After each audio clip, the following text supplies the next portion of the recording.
bonjour. Alors, le potentiel de l'ASEAN, il est extraordinaire. Tout à l'heure, Grégoire a donné quelques chiffres. Vous avez une population aujourd'hui d'à peu près 675 millions d'habitants. Taux d'urbanisation actuel, on est à 52%. Pour rappel, la France, c'est 52%, c'est les années 50. Donc, ça vous donne une idée de d'où on part. Effectivement, environ 200 millions de nouveaux urbains sur les 30 prochaines années, jusqu'en 2050. Et surtout, au sein de ces 200 millions d'urbains, il y aura principalement une classe moyenne, puisqu'aujourd'hui, la classe moyenne de l'ASEAN, c'est à peu près 120 millions. 2030, ça va être 160.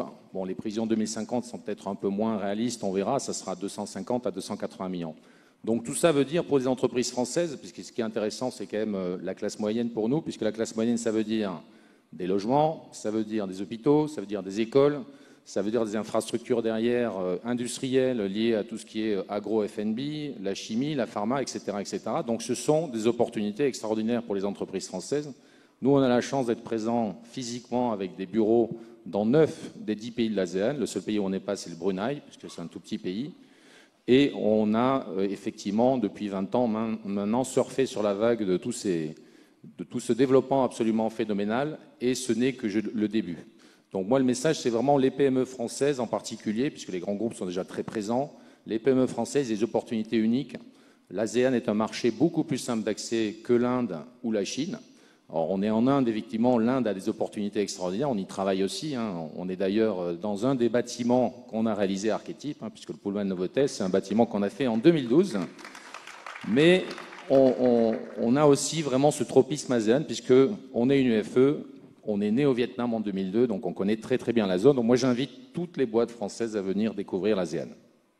Je vais redonner quelques chiffres, juste un chiffre en fait. Jusqu'à 2023, il y a eu 1500 en ASEAN, 1500 projets avec une certification LEED. Donc c'est la certification américaine, US Green Building Council, qui est la plus reconnue, la plus utilisée. Archetype, on a fait le décompte, on en a fait 120. Alors on peut dire Yahoo, super, 8% de part de marché. Mais en fait, quand on regarde, on se dit, mais c'est malheureux. On a fait 8%, nous, le petit archétype dans l'ASEAN, alors qu'on aurait dû faire même pas 0,5%, mais il aurait dû y avoir 15 000 certifications LEED.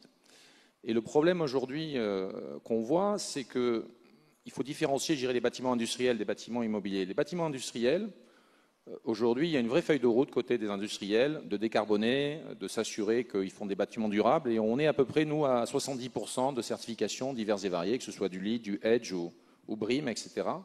Par contre, sur le développement immobilier, on n'est même pas à 15%.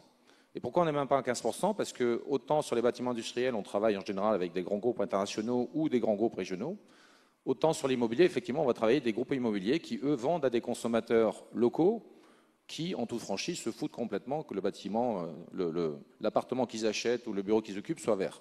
Aujourd'hui. Alors effectivement, après, il y a toute l'éducation à faire. Et c'est pour ça que nous, on essaie d'être pionniers. C'est aussi une raison pour laquelle, en tant que groupe, on a décidé de ne plus forcément grossir en taille, puisqu'on est déjà 1000 et quasiment 600 sur la région ASEAN, mais on veut se focaliser sur la qualité et on veut se focaliser justement sur le bâtiment durable. Donc j'ai une annonce à faire, puisque je devais la faire, et 2030, on va essayer de faire en sorte, Archetype, de ne travailler qu'à 100% sur des bâtiments durables, à la fois dans l'industrie et dans l'immobilier.